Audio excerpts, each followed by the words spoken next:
Welcome on in, football fans. It's your boy Gsluke here with our DFS and prop preview for tonight's matchup between the Jets and the 49ers. It should be a higher powered matchup, two of the better teams we have out there in the NFL, and going to break down what to expect from this matchup, both from the DFS and Showdown side of things and over there on props with Underdog and Prize Picks. So whether you're playing some prop slips, whether you're entering some of those Showdown contests tonight, we're going to have you covered with that quick preview. And last night, though we didn't have a video out there on YouTube, was a pretty solid Sunday Showdown slate. So you can see on there, we had most of our lineups cash for last night, which was nice to get just above that cash line. And over there on the prop side of things, our big three-man prop slip ended up cashing for a little bit over 1.5K. So can't complain when we're getting those kind of results, but I'd prefer to maybe get in contention to take down a GPP or two. And let's go ahead and add on to that prop profitability. So here in this video, going to cover all of that for you. No dilly-dallying whatsoever. Let's go ahead and hop right on in. With first off, a look at the Showdown slate over there on Draftkings and how you can handle that side of business. We've got our projections up here. This is my initial set for tonight's game. Of course, these may adjust a little bit, may change a little bit as the day goes on, but of course, for the latest updates on that, make sure to check out the Patreon page, and of course, for all of the player poll information, which will be completed over there on the right side. But what we're going to focus on here for the video are more so some of the ownership trends heading into tonight and how you might want to approach it from a game script standpoint, because based on the early ownership numbers that we have, I don't think that people are playing this slate efficiently. So let's start off with CMC, who is technically questionable. He's going to play tonight, guys, right? So they can say that he's questionable all he wants. Maybe is slightly limited because of that questionable tag, but I would imagine that he's getting at least 80% of that running back usage. So it's not changing my process all that much. I would say the only little tweak I made was to slightly lower his projection this week and to give somebody like Jordan Mason a little bit extra usage as the backup. But in terms of ownership, that's really where I'm going to start this off. Wanted to hit on the injury report first thing off the bat, but the ownership angle is where I think we might find an edge for tonight, because these running backs in a lower scoring game are going to be higher used. But on top of that, you've also got these quarterbacks coming in at high ownership numbers as well. So you've got CMC 75% total ownership, which is going to be a regularity out here for Showdown slates. You've also got Breece Hall at nearly 60%, but these quarterbacks about 50% are just a little bit below it out there in both cases. And if you're going to play the low scoring script where maybe you have a running back at captain, other one mixed in, maybe one of these two quarterbacks, I think you can get away with playing one of these two options down here. But if you're going to go both running backs and then both quarterbacks as, you know, your four spend ups out there in your lineup, where the hell are you going to get your wide receivers to go out there and pay off these quarterbacks? Where are you going to try and fit in your Ayuks, your Kittles, your Mike Williams that could go off on a night like tonight? I really like George Kittle, by the way. I'm sure we'll talk about that one later. You're just not going to have the salary to spend to go out there and do so. So I think what you should be doing with these top tier options is, I think the running backs are in play, especially with only a 43.5 point total, particularly CMC, even at $11,600, just projects through the roof out there on the slate compared to other players. But these quarterbacks, I think you should be more strategic about. If you're going to go with that lower scoring script, then maybe make it an onslaught where you're going out there and using one of these quarterbacks. So you might have one or maybe even both of these running backs up top, but the quarterback that you choose to take between these two, maybe you pair them up with 2-3 other options on that team. You'd either make it a 5-1 stack out there towards the team that you're stacking, or a 4-2 at the very most. The reason I say that is that we've got this low total. We do have a relatively close spread, so that's keeping people on these 3-3 builds,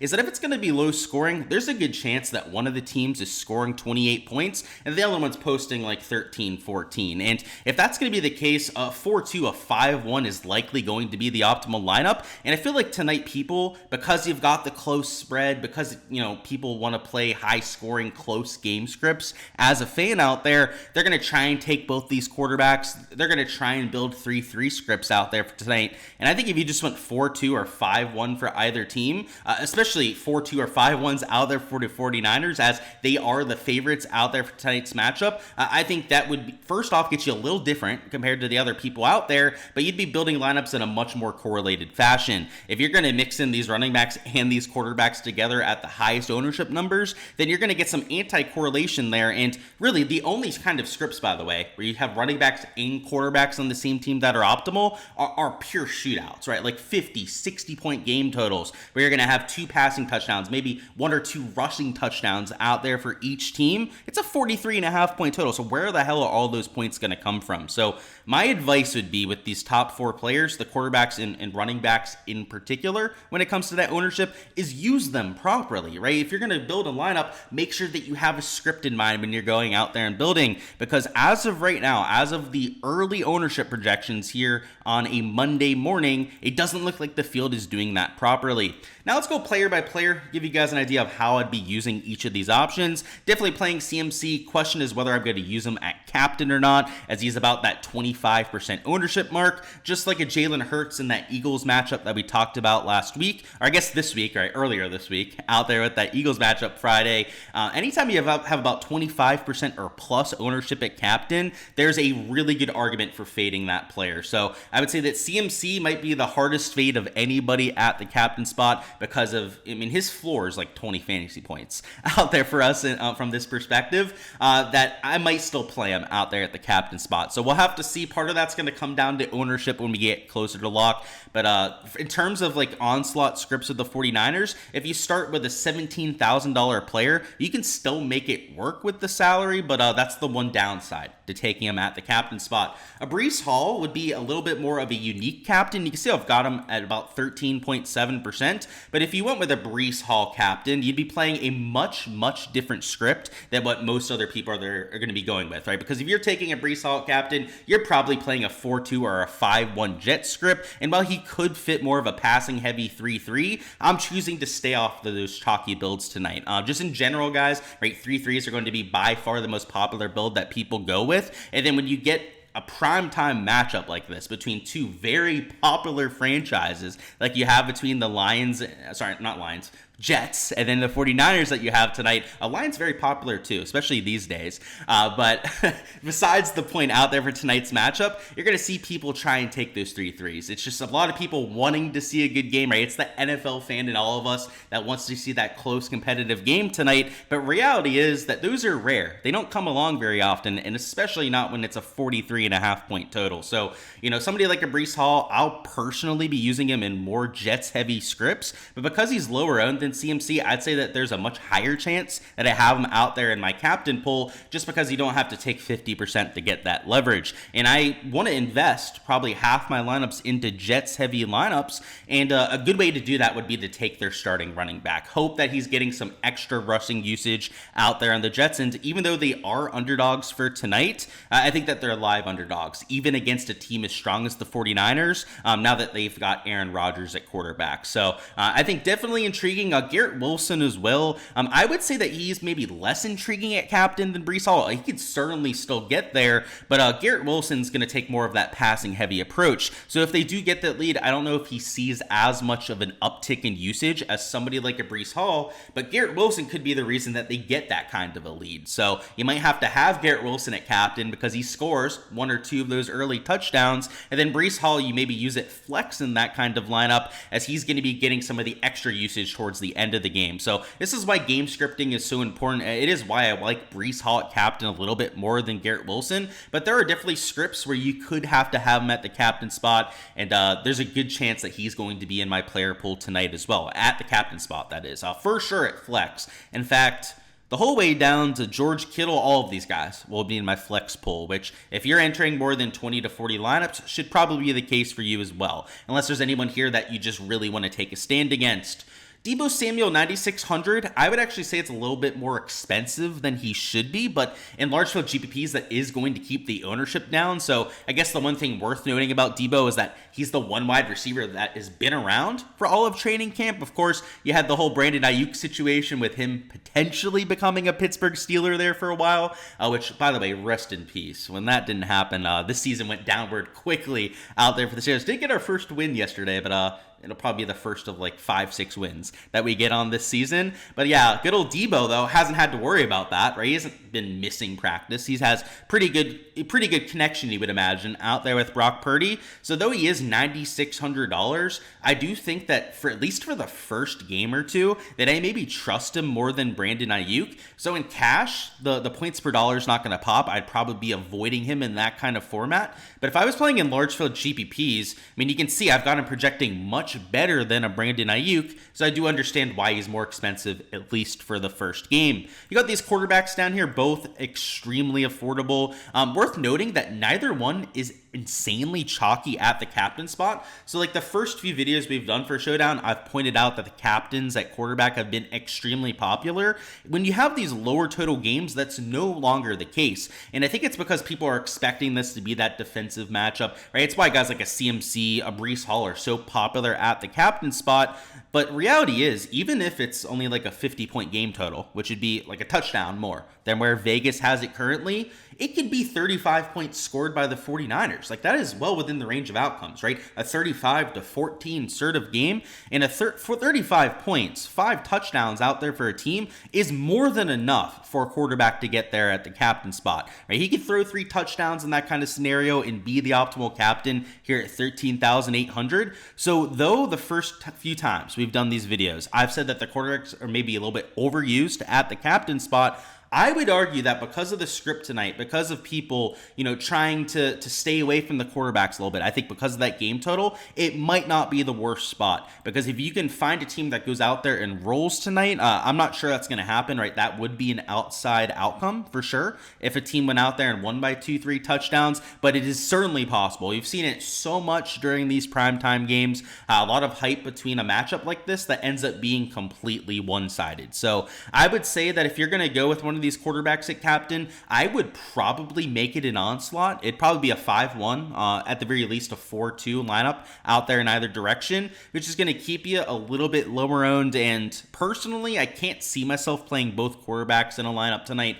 Both are affordable, so you could make it work. You could go with just one guy and pair him up out there with a quarterback. So like even in a 4-2, right? You could have like Aaron Rodgers and then maybe a Tyler Conklin as the guy that you're matching along with him with 4 players on the 49ers. I just feel like the one quarterback look is what I'm going to prefer out there in my builds for tonight.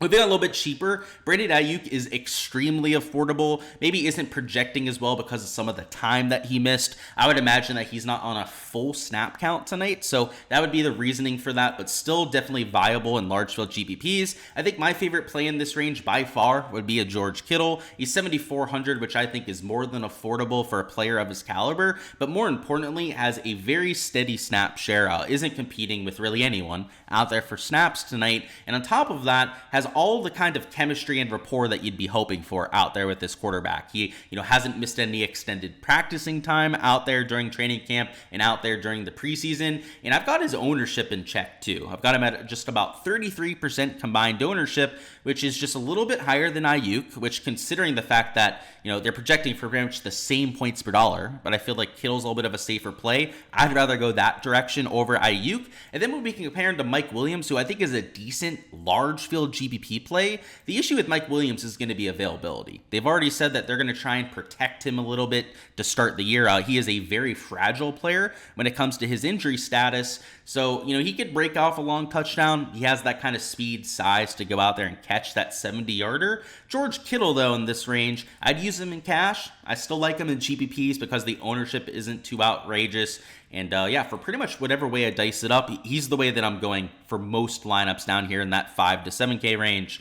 Your kickers, your defenses, they're getting a little bit more steam than we saw for the first few matchups, but you can see still sub 30% out there at the 49ers. They've got about 20 to 25% on both kickers, and the Jets defense at only about 21% ownership. So though I do think that the, double quarterback stacks are going to be a little bit less popular than what you had for the first few slates, I don't think enough people are playing those running backs and those defenses to where you have to get off of that kind of script. I think you still play the low scoring scripts out here for tonight, just correlate the shit out of them, right? Because there's not enough people that seemingly are getting to these defenses or kickers. As I mentioned, the running backs are relatively high owned, but I don't think highly owned enough for the kind of slate that we have tonight, if you're going to go with a CMC at captain, I think a 49ers defense would be a great spot to put along in that lineup, or maybe even a Jake Moody out there at the kicker position. So I'm going to be trying to do some correlation between my captains and then what I'm doing with defenses and kickers.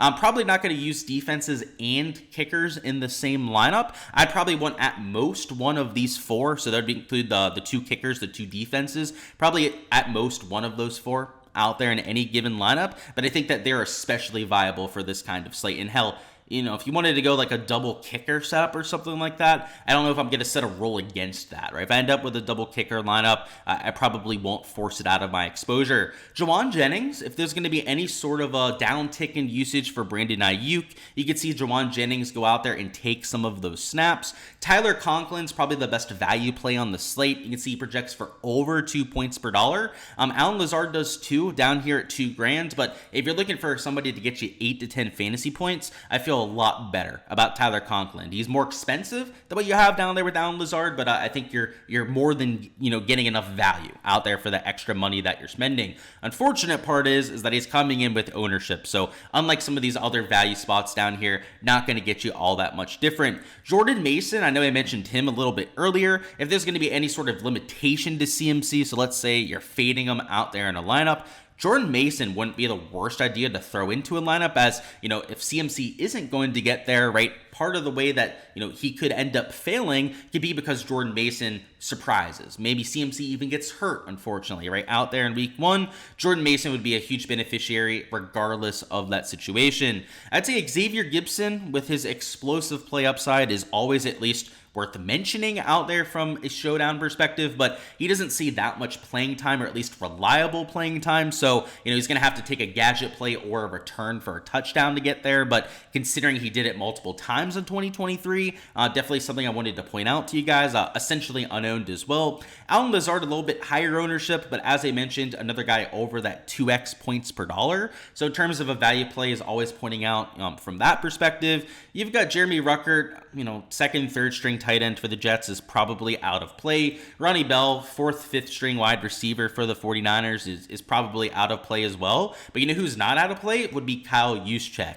And he's not going to get a ton of touches out there. He's a fullback, by the way, out there for the 49ers. If you guys weren't familiar, he's essentially $0. He's $600 out there from the salary perspective, and he will have gadget plays set up for him. Now, it might not be every game, but when they get down into the red zone, or they have a 3rd and 1 or a 4th and 1, 4th and 2, that sort of thing, that's where they get Kyle Juszczyk the ball, which for a 4th and 1, 4th and 2 might not matter. But if it is in the red zone where they're going down there and trying to get a score in, and he happens to vulture one of those 3-4 yarders, he could easily get there at $600. Now, the 1-2 catches for like 20 yards is 4 fantasy points in that kind of scenario. Probably not going to get there at $600. You've got to probably score or something like that for him to be in the optimal lineup. But he's done that before, and he's done that over the last few seasons. So if you're going to go with a pure punt play, there are a lot of guys down here I don't really love, like Braylon Allen, Corley, Ruckert, Bell. I already told you they're not my favorite value plays.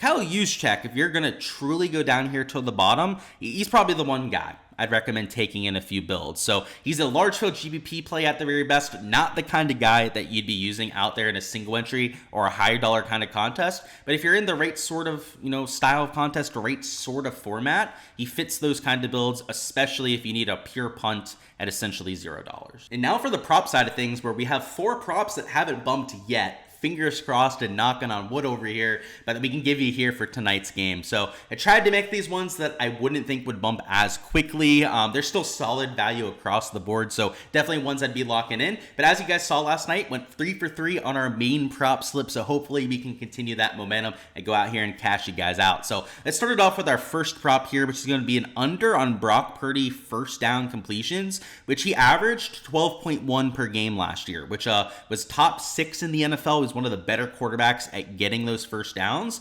And if you're going to be one of the best in the NFL, an average 12.1, well, your first down projection shouldn't be at 13.5 against maybe the best passing defense in the NFL. And that's what you have with the Jets. They had no offense last year, yet still had one of the best defenses in the NFL, despite not having a high time of possession, which you think this year with Aaron Rodgers at quarterback can be much more efficient on that side, you'd have to imagine. Their defense is only going to improve in 2024, and what you had was a dominant bunch last year. So you combine the fact that Purdy averaged 12.1. It was his best season by far last year, by the way. I honestly think he's going to have a hard time ever getting to those sort of numbers again. And that's not a diss towards Purdy, right? He just had that good of a year last year, and he was averaging 12.1 per game. In this kind of matchup, I've got him at most at about 11 first downs per game. And in my projections, I have him closer to 10.5 first downs per game. So if he's at 10.5, that's a whole 3 lower than his projection. And you can quickly see why I'd want to take the under right there. So it's a tough matchup. I think a tough paced game in general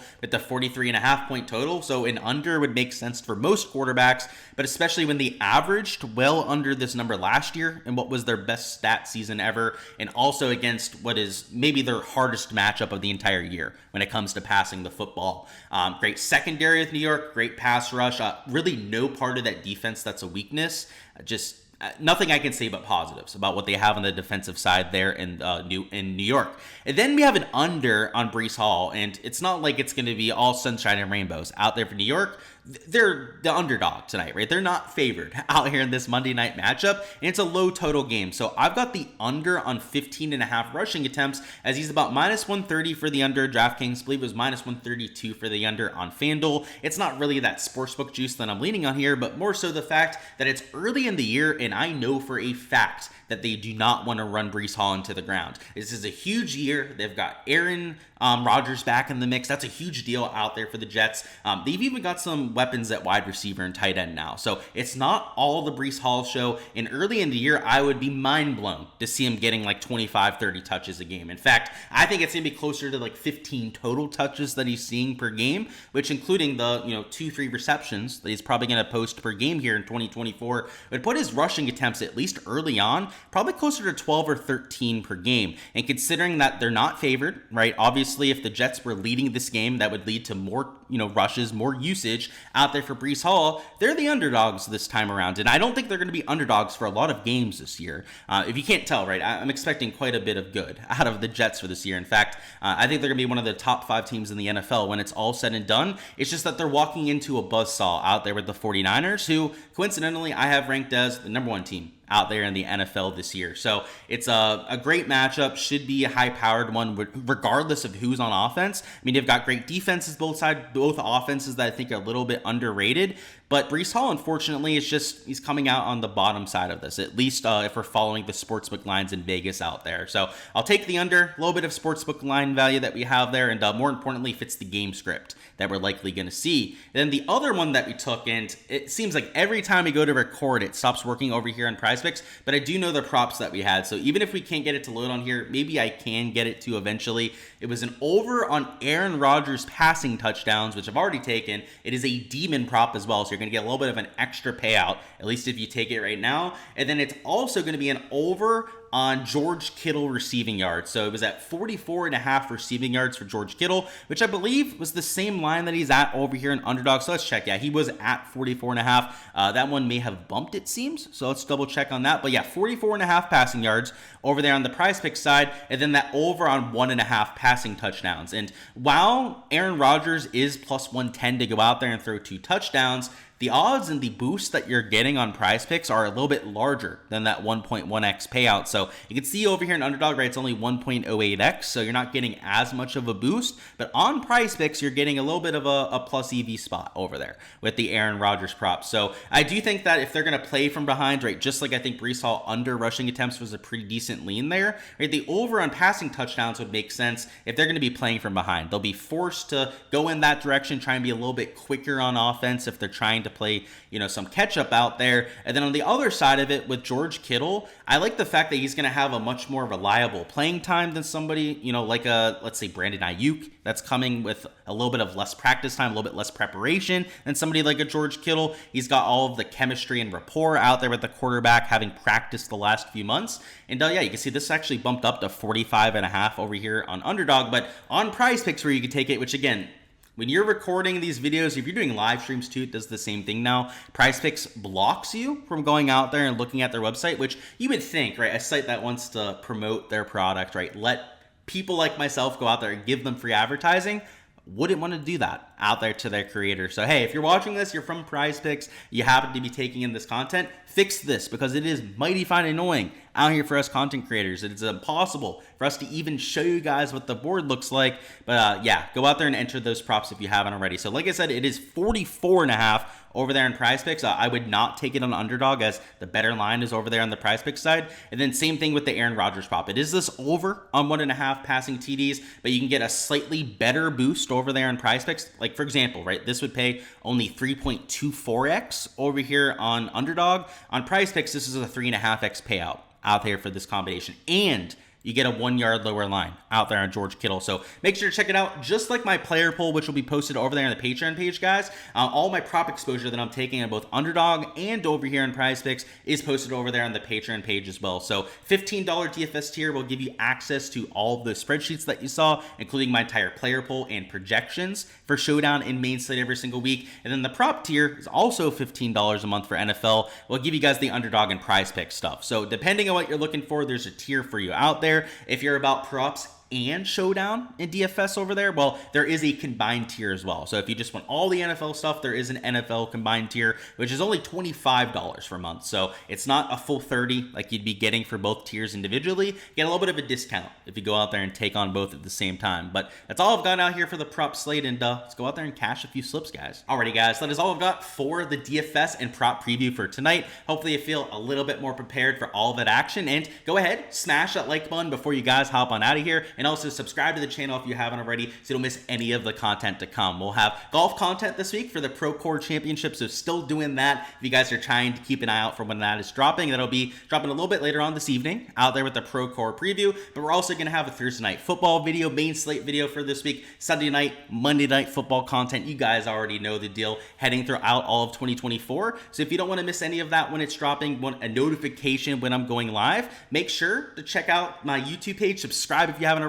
Patreon page, of course, is where you can find all the behind the scenes information that I'm going with. That'll be the DFS sheet that you saw, also all the different prop slips that I'm entering. That can be found down in the description of the video. And for a free chance to earn a month of that Patreon page, you can also go ahead and give me your top fantasy score for tonight. If you can get the top fantasy score and give me the projection within 2 points of where they end up. So you can't just give me the top score. You also got to give me a projection for where they end up tonight. If you can give me their raw projection within 2 points and the top score, you'll win a free month of my Patreon post. So by the way, there's no restrictions on that. So even if someone takes Aaron Rodgers and you think he's going to be the top scorer, just give me Aaron Rodgers, but give me your take out there on the top fantasy score. If people end up tying and all getting within those 2 points, I'm going to take the one that had the best guess out there from the fantasy score. So go ahead, give me your best guess down below. If I had to give you mine, I would probably say Christian McCaffrey, 25 fantasy points. And honestly, I think that's a pretty good guess, right? Out there for the top fantasy score and the top actual person to get there. But give me your guess down below. Give me your best guess, and may the best person win, guys.